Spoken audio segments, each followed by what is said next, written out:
Müəllim deyəsən heç kimdə yoxdur. 1-10 arasında yoxdursa, 10-20 arasında suallarınızı qeyd edin.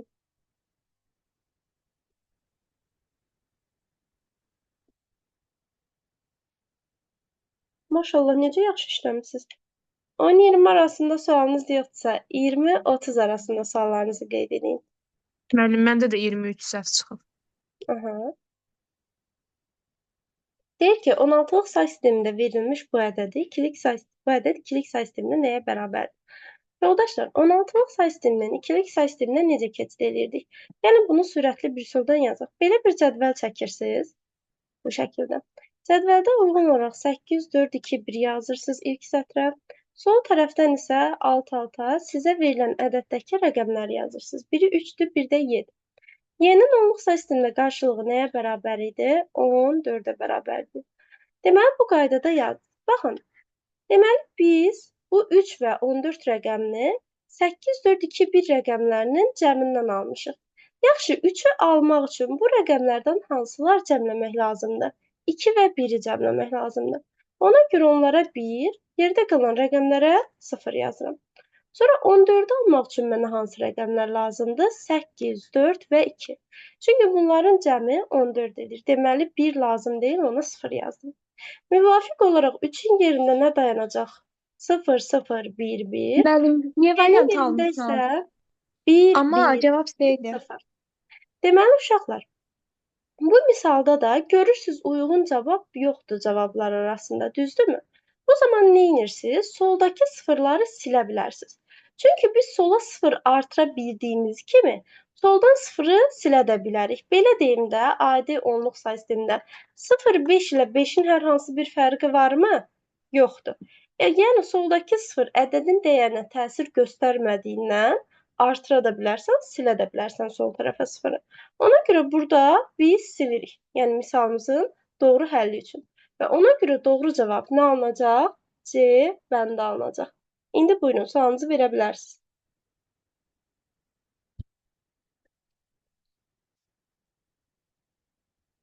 Y bəndində yəqin ki, birlərin sayına fikir verməmisiniz. Həmişəyi düşündüm, həm ona görə həm də düşündüm ki, yaxın odur da. Uşaqlar, burada dəqiq cavab alırıq. Yaxın məsələsi yoxdur. Yaxşı, o ayrı ədəddir. Y bəndindəki ədəd başqa ədəd. Başqa dəyərə sahibdir. Sonra 30-a qədər sual var. Başqa. Yoxdursa 30-40 intervalında sualınız var. 31. 31. Deməli, aşağıdakı ədədlərdən hansı cüt ədəddir? Ümumiyyətlə, tək ədəd və cüt ədəd anlayışı onluq say sistemində necədirsə, digər say sistemlərində də eyni qaydadadır. Ən sadə üsul da onluq say sistemində nə idi? Ədədin sonuna baxmaqdır. Sonu 0, 2, 4, 6, 8 də bitən ədədlər cüt, 1, 3, 5, 7, 9 da bitənlər tək ədədlərdir. İndi bunu gəlin ikilik say sisteminə tətbiq edək. İkilik say sistemində ədəd ya 0-la ya da 1 ilə bitə bilər. 0-la bitirsə deməli cütdür. 1 ilə bitirsə deməli nədir? Təkdir. Bu 8-lik say sistemində də belədir. 16-lıq say sistemində də həmçinin bu qaydadadır. Sonra 40-a qədər görün başqa sual yazmısınızmı? 31, 36. 36-cı sual. İkilik say sisteminin əsası nədir? Ümumiyyətlə, say sisteminin əsası həmin say sistemindəki rəqəm sayıdır. İkilik say sistemində 2 dənə rəqəm var, deməli əsası 2-dir. Nəmin 8-lik say sistemində 8 rəqəm var, deməli əsası 8-dir. Onluq say sistemində 10 rəqəm var, deməli əsası 10-dur. Yəni əsas həmin say sistemində olan rəqəm sayını göstərir. Sonra 37. Deyir ki, 8-lik say sistemində hər bir rəqəm neçə bitlə ifadə olunur? Uşaqlar, yəni hər rəqəmin həcmini istəyir. 8-lik say sistemində hər bir rəqəmin həcmi 3 bitdir. 16-lıq say sistemində hər rəqəmin həcmi 4 bitdir. Bu 8-likdir, bu 16-lıqdır. Bir də ikilik say sistemində isə hər rəqəmin həcmi 1 bitdir. Sonra 40-a qədər sual var. 38. Müəllim, 39 səhv çıxıb məndə. 38, 39.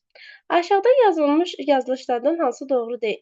Uşaqlar, ədədin düzgün yazılışı dedikdə nə başa düşülür? Yəni, məsələn, o ədəd hansı say sistemində yazılırsa, o say sisteminə uyğun rəqəmlərdən istifadə edilməlidir. Məsələn, A bəndində ikilik say sistemindən söhbət gedir. İkilik say sistemində olan rəqəmlər isə sadəcə 0, 1. Deməli, əlimizdəki ədəd bu rəqəmlərdən ibarət olmalıdır. A bəndində isə 2 verilib. Deməli, A bəndi nədir? Səhvdir. B bəndi doğrudur. Çünki 16-lıq say sistemində 0-dan F-ə qədər rəqəmlər var. A, 1 və 6 buraya daxil. Sonra 8-lik say sistemində 1 və 7 rəqəmləri var. 10-luq say sistemində 1 və 0 rəqəmləri var. Və Y bəndində 8-lik say sistemində 2 və 6 rəqəmləri var. Deməli, yazılış doğrudur. Səhv olan nədir? A bəndidir. Nəyə əsasən baxdıq? Deməli, yoldaşlar, necə baxırıq? Həmin say sistemindəki rəqəmlərdən istifadə olunub-olunmaması əsasına cavab veririk.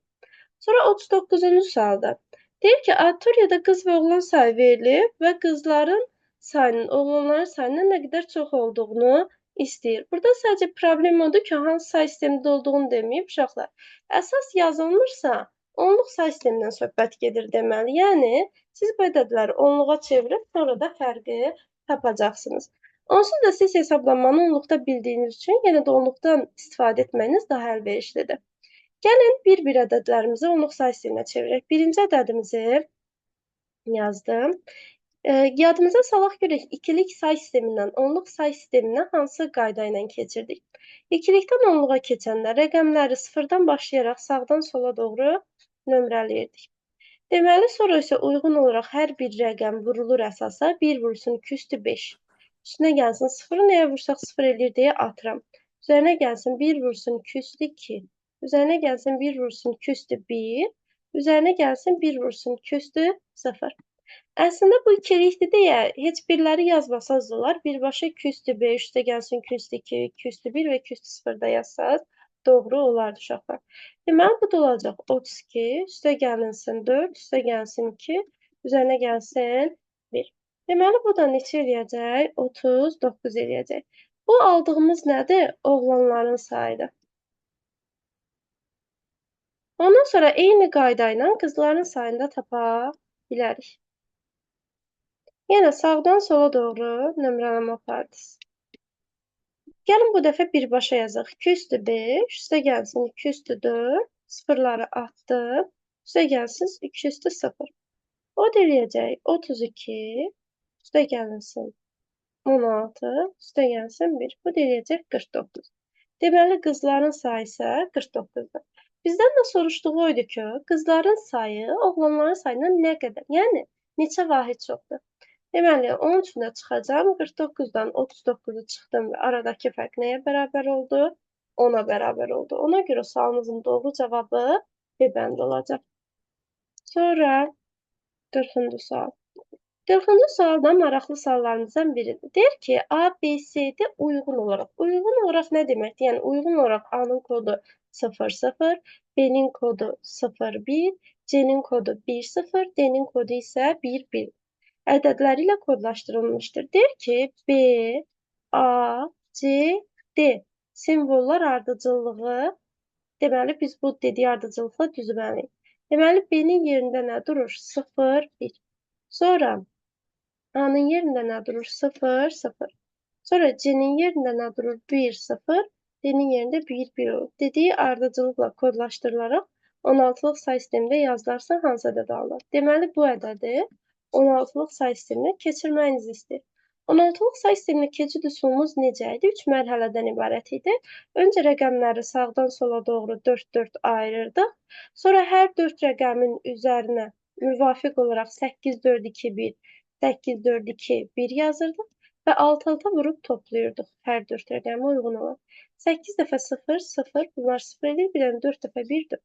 Deməli, bu deməkdir ki, ilk rəqəminiz 4-dür.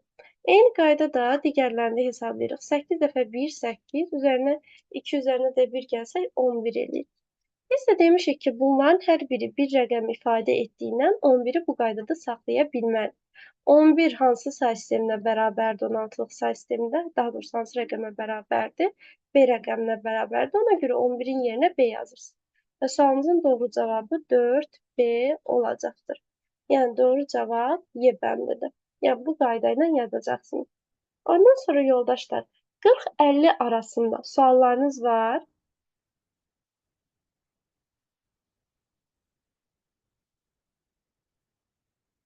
44.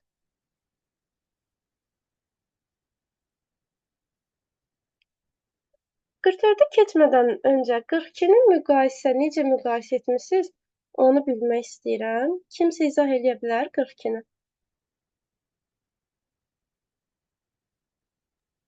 Ümumiyyətlə əvvəldəki rəqəmlər, yəni 1 ilə başlayanlar, necə deyim, onluq Düz say deyirsiniz. sistemində necə baxırıqsa, elə baxırıq da. Tamamilə doğrudur. Deməli, eyni say sistemindən söhbət getdiyi üçün onluqda necə baxırıqsa, elə baxırıq. Soldan sağa doğru müqayisə edirik və ən böyük ədəd Y bəndindəki ədəd olur. Sonra, Onluğa da çevirərək eləmək olur da. bəli Fatimə, amma bu sənin vaxtını alır. Ona görə çalışın sualların qısa versiyasını öyrənin. Yəni mənim çox vaxtım aldı, həqiqətən çox vaxtım aldı o Hə, qədər ona şey. görə onluqdakı ədədləri necə müqayisə edirik? Öncə rəqəm sayına baxırıq. Rəqəm sayı çoxunun daha böyükdür. Əgər rəqəm sayı eynidirsə, soldan sağa doğru rəqəmləri müqayisə edirik. Baxırsan bir dənə Y bəndində ilk 3 rəqəm 1-dir, o birisilərində 1, 0, nə bilim 1, 1, 0 belədir. Ona görə Dedim birdən suallar çaşdırıcı bir Y sual olar. Yo, yo, Amma belə uşaqlar nə imiş. vaxt çevirmək lazımdır? Məsələn, 3 dənə, 4 dənə ədəd verib, biri onluqdadır, biri ikilikdədir, nə bilim, biri 16-lıqdadır, fərqli-fərqli say sistemlərindədir. Artıq bunları müqayisə etmək üçün eyni say sisteminə gətirməlisiniz. Ən əlverişlisi elə onluğa gətirməkdir. Sağ olun müəllim. Sən də sağ ol, Fatimə. Aha Cavid, indi asan yolunu öyrəndin. Yəqin ki, unutmazsınız. Asan yolundan gedin. Çünki bizim məqsədimiz sizə imtahanda vaxt qazandırmaqdır. Yəni, vaxt məsələsi tələbələrin ən böyük problemidir. Öyrənmək inanın daha asan tərəfidir işin. Ona görə vaxt üçün hər şeyin daha qısa yolunu bilmək lazımdır. 44-cü sual. Onluq say sistemində verilmiş ən kiçik 3 rəqəm nədir? Uşaqlar, onluq say sistemindən rəqəmlərini yadınıza salın, 0-dan 9-a qədərdir. Ən kiçik ədədi düzəltmək üçün ən kiçik rəqəmlərdən istifadə edirik və yəni bunlar da 0, 1 olacaq. Ədəd 0 ilə başlamayacağına görə 1 ilə başlayacaq. 1, 0, 0. Deməli, onluq say sistemindəki ən kiçik 3 rəqəmli ədəd budur. Və bu ədədin həcmini istəyir. Uşaqlar, məsələn, ikilik say sistemində rəqəm-rəqəm baxırdıq ki, hər rəqəmin həcmi 1 bitdir, 8-likdə 3, 16-lıqda isə 4 bitdir. Amma onluqda bu qanuna uyğunluq ödənmədiyindən onluqdakı ədədlərin həcmini başqa üsulla tapırdıq. Üsul necə idi? Bizə verilən ədəddən böyük olan bu ədədə ən yaxın 2-nin qüvvətini tapmalıyıq. O da hansıdır? 128-dir. Yəni 2 üstü 7-dir. Deməli, həmin bu ədədin qüvvəti sizin ədədinizin bütöv həcmini ifadə edir. Yəni, ədədinizin həcmi 7 bit. Ola bilər bəziləriniz içinizdə deyirsiniz ki, ayda mən qüvvətləri bilmirəm axı. Uşaqlar, bu qüvvətlər sizə lazım olacaq. 2 üstü 0-dan 2 üstü 10-a qədər ən azından bilməlisiniz qüvvətləri. Məsələn, 2 üstü 0, 1, 2 üstü 1, 2, 4, nə bilim 8, 16, 32. Bu qaydada bilməlisiniz. Çünki lazımdır. Bu mövzularda birinci fəsildə lazımdır bu. Müəllim, mən bunu ikilik say sisteminə çevirib elə tapmışdım əslində. Ülker, Çox o sağ da ol. doğru üsuldur. O da doğru üsuldur. Yenə də əsas məqsədimiz nədir? Qısa və tez. Yaxşı. Bəli. Əgər bu üsul yadından çıxsa, afərin sənə ki, yəni o birisi versiya ağlına gəlir ki, mən bunu ikiliyə çevirib sonra həcmini tapa bilərəm. Bu gözəl bir şeydir. Yəni misalla qarşılaşanda, misalda çətinliklə qarşılaşanda çıxış yolunu bilmək çox böyük bacarıqdır. Sadəcə indi bizim əsas funksiyamız da elə budur ki, sizə qısa yolları öyrədək. Ona görə bunu da yadda saxlasan yaxşı olacaq. Sonra 44-ü dedik, 47. Hə, bir də başa salın. Bəli, başa salın. Deməli, baxın, əlinizdəki ədəd nədir? 100, düzdürmü? İndi 2-nin qüvvətlərini yadımıza salaq. Məsələn, 2 üstü 5, 32-dir. Nə bilim, 2 üstü 6, 64-dir. 2 üstü 7, 128-dir. Belə də. İndi bunlardan 100-dən böyük olub, 100-ə ən yaxın olan 2-nin qüvvəti hansıdır? 128-dir. Bu da 2 üstü 7 deməkdir, düzdürmü? Həmin bu 2-nin qüvvəti, yəni 7 bütöv ədədinizin həcmini ifadə edir. 7 bit. Byte yox, bit. Bu kodlaşdırma məsələsi ilə əlaqədar olan bir anlayışdır. İnşallah bunu gələcəkdə sizə keçəcək. Yəni cavabımız Y bəndi olacaq. Sonra 47-ci sual. Deməli deyir ki, 513 ədədinin ikilik say sistemində yazılışında olan sıfırların sayı birlərin sayından neçə dəfə çoxdur? Uşaqlar, bu tipli suallarda qüvvət qaydası daha əlverişlidir. Qollu bölmədə vaxt çox gedir. 513-ə ən yaxın 2-nin qüvvəti nədir? 512, yerdə nə qaldı? 1. Bu da 209, üzərinə gəlsin 200 deməkdir. Ən böyük qüvvət nədir? 9. 9-dan 0-a doğru nömrələmə aparmaq lazım. 9, 8, 7, 6, 5, 4, 3, 2, 1, 0. Bu cəmdə iştirak edən 2-nin qüvvətləri hansılardır? 209 və 200 Onlara bir iştirak etməyən qüvvətlərə isə nə yazırıq? 0 yazırıq. Sonra da baxırıq neçə dənə 1 var? 2 dənə 1 var. 8 dənə isə 0 var. Deməli, dəfə deyirsə, nisbətini tapmaq lazımdır. 8-i 2-yə bölsəm 4. Uşaqlar, bunun bir Müəllim, dənə qısa yolunu deyim, bu hissənin qısa yolunu. Məsələn, nömrə bu tipli suallarda, sayı soruşulan suallarda bu nömrələməni etməsəz də olar. Ən böyük qüvvət 9-dursa, deməli 9-dan 0-a 10 rəqəmli ədəd alacaqsınız. Bu onsuz da məlumdur ki, mən 9-dan 0-a nömrələyirəmsə, deməli burada 10 dənə rəqəm olur. Deməli, bu cəmdə neçə dənə toplanan var? 2 dənə. Yəni, biz sadəcə onlara 1 yazdığımızdan, deməli 2 dənə 1. Yerdə neçə rəqəm qalır? 8, 8 dənə 0 olur. Yəni, bunu daha sürətli bu qaydada tapa bilərsiniz. Buyur, Fatimə. deyirdim müəllim, mən yenə özümə zülm vermişəm. 2-yə böldüm. Elə tapdım. Tələbələrin sevimli üsulu qollu bölmədir. Biz nə qədər bu üsulu desək də, onlar öz bildiklərindən vazgeçmirlər. Amma bu daha qısa üsuldur. Müəllim, insan Ədədlərdə daha bunu öyrənir deyə əl çəkmir. Hə, qısa ədəd, məsələn, 2 rəqəmli ədədlərdə hə, o daha əlverişlidir, amma çox rəqəmli ədədlərdə, belə sadə ədədlərdə bu daha əlverişlidir. 513 ilə 512 plus 1-dir deyə rahatlıqla bölünür. Sonra 49 demisiniz. Orada 2 və 8-i qısa yolun bir də izah edə bilərsiniz, zəhmət olmasa. Aha, Fidan. Deməli, Fidan, biz neçədən ən böyük qüvvət nədir? 9 düzdür. 9-dan 0-a nömrələmə aparırıq. Bəli, Düzdürmü? 9-dan 0-a neçə dənə rəqəm var? 10 dənə. Deməli, alacağın ədəd 10 rəqəmlidir. Düzdürmü? Biz Bəli. nəyə 1 yazırdıq? Sadəcə iştirak edən qüvvətlərə. Neçə dənə qüvvət var? 2 dənə. Yəni 2 toplanan var, 2 dənə qüvvət var. Deməli, bu rəqəmlərdən neçə dənəsi 1 olacaq? Say olaraq. 2 dənə. Aysə, o 2 dənəsini. Yerdə neçə rəqəm qaldı? Ondan 8. Aysə, onda 8 dənəsini olacaq. 0. Oldu, çox sağ olun. Çünki onluq ikilikdə başqa rəqəm yoxdur axı. 0, 1 deyilsə qalanı nə olur? 0 olur. Oldu, çox sağ olun. Sənə sağ ol, Fidan. Sonra 49-cu sual deyir, onluq say sistemində verilmiş 105 ədədi komitənin yaddaşında neçə bit yer tutur? Yenə bayaqki sual. 105-dən böyük 105-ə yaxın 2-nin qüvvəti 128-dir. Yəni küsü 7-dir. Deməli, bu ədədin həcmi də nədir? 7 bitdir. Sonra 50-yə qədər sual var. Yoxdur uşaqlar. Tamam. Son olaraq 60-a qədər sual var.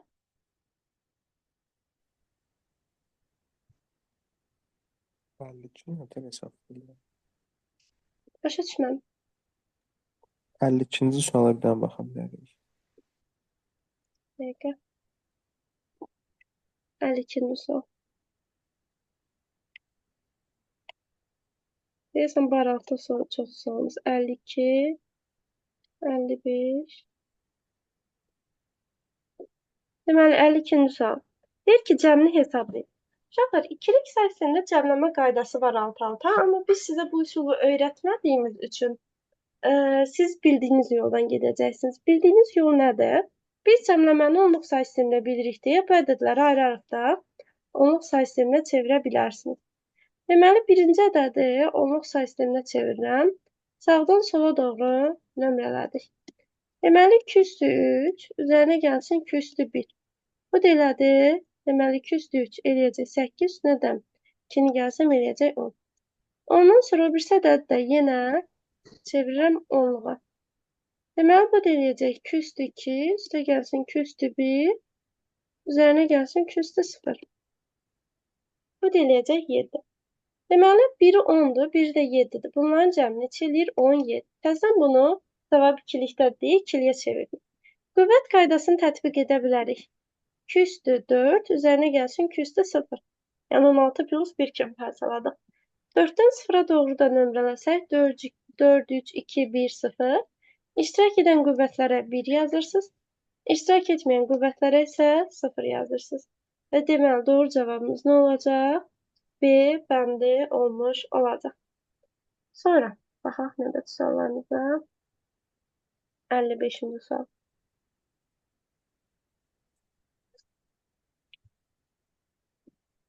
Deyir ki, əsası olan pi say sisteminin ən böyük simvolu neçədir? Uşaqlar, əsas nə idi? Həmin say sistemindəki rəqəm saydı. Məsələn, onluq say sistemində rəqəmlər 0-dan 9-adan böyük rəqəm neçədir? 9-dur. Sonra ikilik say sistemində rəqəmlər 0-dan 1-ədir. Ən böyük rəqəm nə oldu? 1. Sonra 8-lik say sistemində ədədlər 0-dan 7-yə qədərdir. Sonuncu rəqəm nə oldu? 7. Düzdürmü? Fikir verirsiniz, əsas 10 olanda sonuncu rəqəm 9, əsas 2 olanda sonuncu rəqəm 1, əsas 8 olanda sonuncu rəqəm 7-dir. Deməli, əsası P olan say sisteminin ən böyük simvolu nə olacaq? Özündən bir vahid az, yəni P çıx 1. Yəni doğru cavab buna görə A bəndidir. 55 yazmışsınız, mən 54-ə baxdım. Yox, mən 54 yazan da olub gördüm. Hə, gördünüz. Deməli, 55-ci sual. Uşaqlar, 55-ci sual onluq say sisteminə keçidlə bağlıdır. Biz, məsələn, ikilik say sistemindən onluğa keçidi gördük ki, necə oldu? Sağdan sola doğru nömrələyirdik, sonra uyğun olaraq hər bir rəqəmi vururduq əsası, üstünə qüvvəti gəlirdik və bu ardıcılıqla davam edirdik. Və yaxud da 16-lıq say sistemində olan bir ədədi necə çevirirdik? Yenə sağdan sola doğru nömrələyirdik. Uyğun olaraq 1 vursun 16 üstü 1, üzərinə gəlsin 5 vursun 16 üstü 0. Bu üsulların hamısının ortaq cəhəti nədir? Hər bir ədədin rəqəmini vurursunuz əsasa və götürdüyünüz rəqəmin üstü əsasın üstünə qüvvət kimi gəlir. Deməli, bu istənilən say sistemindən onluğa keçəndə belədir. Yəni, əlimizdə olan 34 ədədi var, x say əsasdan. Həmin ədədi də deməli biz onluğa gətirməliyik. Çünki hesablamaları biz onsuz da onluq say sistemində bilirik. Ona görə bu daha əlverişli olacaq. Sağdan sola doğru nömrələdim. Deməli, 3 vurulsun x üstü 1, üzərinə gəlsin 4 vurulsun x üstü 0. Düzdür, bayaqki qanuna uyğunluqda. X üstü 0 1-ə gedəcək. Çünki istənilən ədədin 0 dərəcədən qüvvəti 1-dir. Onda 34 nəyə bərabər olacaq? 3x plus 4-ə. Sonra sağ tərəfə baxaq. 25 elə onluqdadır deyə 25 üzərində heç bir dəyişikliyə ehtiyac yoxdur. Onda 3x plus 4 nəyə bərabərdir? 25-ə. Elə bir bərabərliyin sağ tərəfi də, sol tərəfi də onluğa gəlmiş oldu yoldaşlar. Deməli, buradan da 3x bərabərdir 21-ə, x də nəyə bərabər olacaq? 7-yə. Deməli, əsas nəymiş? 7. Şuralar təəccüblənməyin ki, 7-lik say sistemi var ki, şuralar biz xəyali say sistemləri qura bilərik. 7-lik, 8-lik, 9-lik, 15-lik, 50-lik. Yəni, ona görə bu mümkündür, problem deyil. Sadəcə sizin öyrəndiyiniz üsulu tətbiq eləmiş olduq. Yəni, onluğa keçid üsulu. Sonra 56-cı sual. Müəllimə, zəhmət olmasa bunu bir də izah eləyərsiniz? Aha, sormaz. Deməli, sormaz. Biz onluq say sisteminə keçməliyik. Bərabərliyin hər iki tərəfinə. Onluq say sisteminə keçid üsulumuz da necə idi? Sağdan sola doğru rəqəmləri sıfırdan başlayaraq nömrələdik. 0, 1, düzdür, olmaz. Sonra müvafiq olaraq hər bir rəqəmi vururuq nəyə? Əsasa. Götürdüyümüz rəqəmin bu sıra nömrəsi də əsasın üstünə nə kimi gəlirdi? Qüvvət kimi. 3 vurulsun x üstü 1, üzərinə gəlsin. Növbəti rəqəmə də eyni şeyi tətbiq edirsən. 4 vurulsun x üstü 0. İstənilən ədədin 0 dərəcədən qüvvəti 1-dir deyə bunun yerinə x üstü 0-ın yerinə 1 yazırsınız. Onda nə olacaq? 3x plus 4. Deməli, sol tərəf bərabərliyin sol tərəfi oldu 3x plus 4. Sağ tərəf də onluğa gəlməlidir, amma onluq say sistemində verilib. Deməli, elə 25 olaraq qalacaq. O da olacaq 3x bərabərdir 21, x də nəyə bərabərdir? 7-yə. Aydındır sonumuz.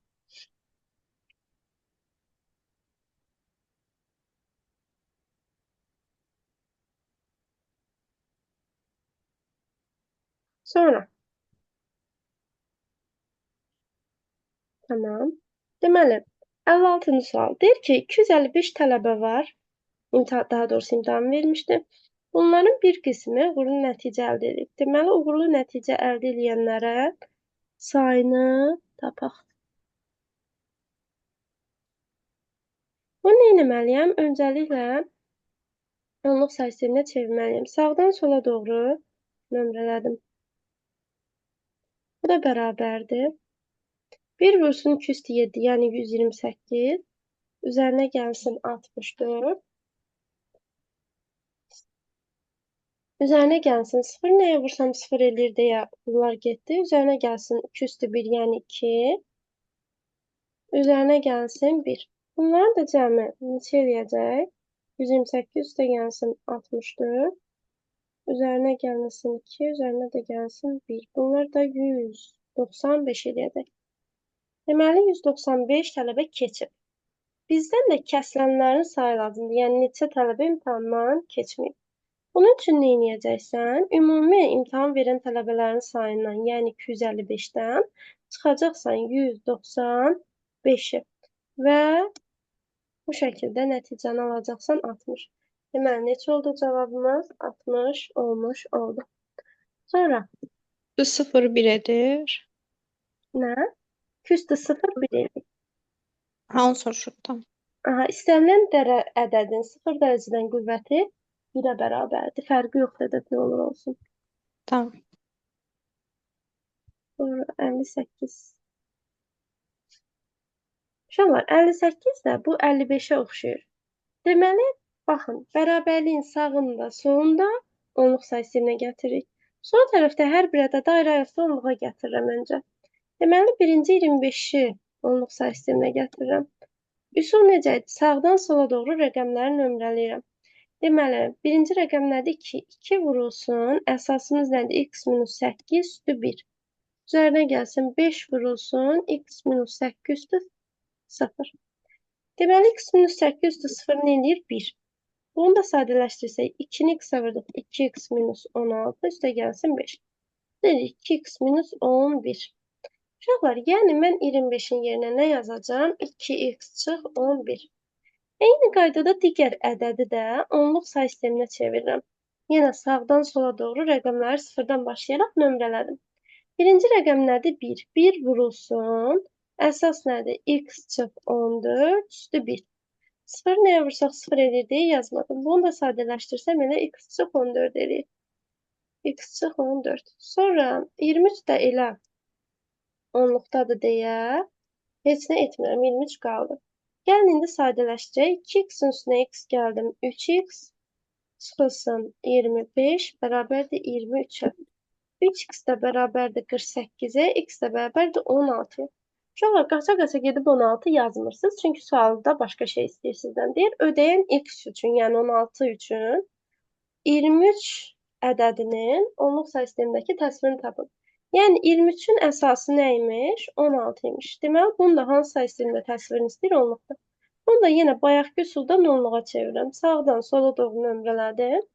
2 vurulsun 16 üstü 1, üzərinə gəlsin 3 vurulsun 16 üstü 0. 16 üstü 0 1 elədi. Bu deyir 32 plus 3, yəni 35. Deməli, bu sualımızın cavabı nədir? 35-dir. Baxın uşaqlar, bir də baxın. Deməli, hər bir ədədi ayrılıqda neynədik? Onluğa çevirdik.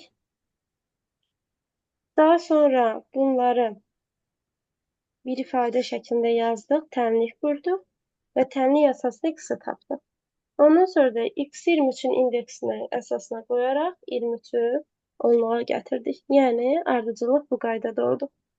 Sonra 59-cu suala baxıram. Deyir ki, 16-lıq say sistemində verilmiş 216 ədədinin ikilik say sistemində yazılışında iştirak edən sıfırların sayı birlərin sayından neçə dəfə çox.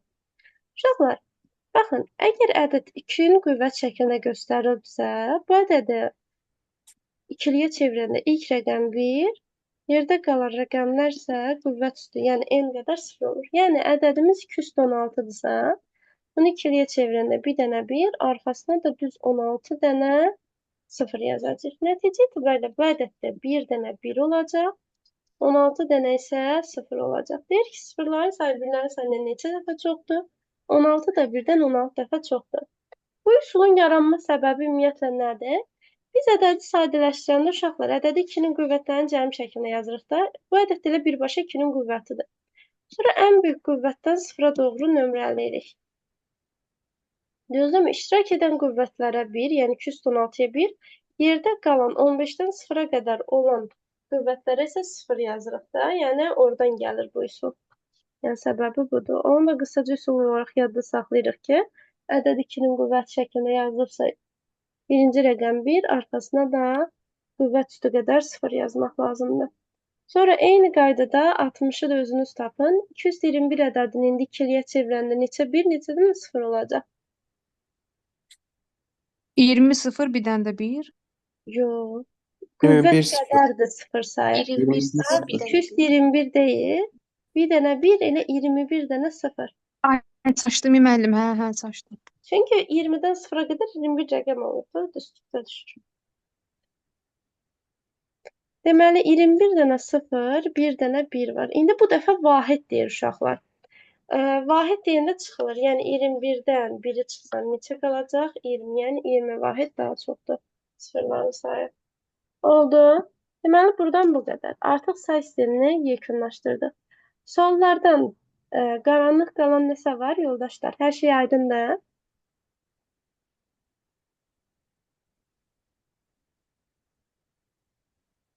Səsiniz gəlmirsə inşallah bu yaxşı əlamət deyə düşünürəm. Canlar, indi daha maraqlı bir mövzu olan alqoritm mövzusunu keçəcəyik. Alqoritm mövzusu da, yəni alqoritmləşdirmənin əsasları mövzusu. Alqoritmləşdirmənin əsasları mövzusunda da daha çox biz yenə məsələlər üzərindən davam edəcəyik. Nəzəri hissələr də təbii ki deyəcəm. Ondan sonra da əlavə olaraq əsas məsələlər, riyazi hissələri öyrədəcəm.